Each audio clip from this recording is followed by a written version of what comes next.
Salam əziz dostlarım, salam. Bugün mən sizlərlə kəhraba barəsində danışacağım. Bax, budur görürsünüz.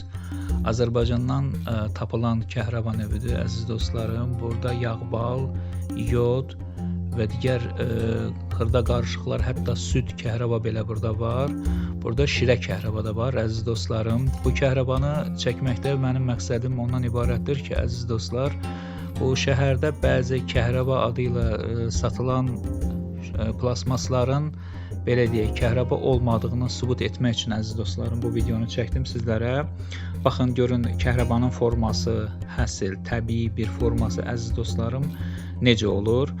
Mən gemoloq, mineraloq və kristaloqraf Nazir Nağıyev bu sahə üzrə belə deyək də 18 ildir məşğulam əziz dostlarım. Bir çox kəhraba adı ilə təsbehlər satılır, bir çox kəhraba adı ilə bir çox aksesuarlar satılır və insanlar aldadılır əziz dostlarım. Bu videomda mən onu göstərmək istəyirəm ki, bu kəhraba növü, bax, əsl növ budur əziz dostlarım. Kəhraba ümumiyyətcə insana xeyirdir. Onun 2 dənəsini götürürük, çaya atırıq və içmək olar. Hətta insanın bədənini bütün xəstəliklərdən təmizləyir əziz dostlarım.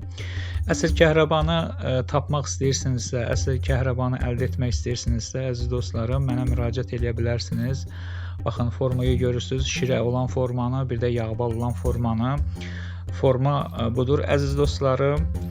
İnşallah ki, mən gələcək videolarımda da kəhraba barəsində çəkib sizlər üçün göstərəcəm əziz dostlarım. Kəhraba Baltik ölkələrdə ən çox məşhurdur və orada tapılması belə deyək realdır. İnşallah kanalımıza abunə olmağı unutmursunuz. Sağ olun.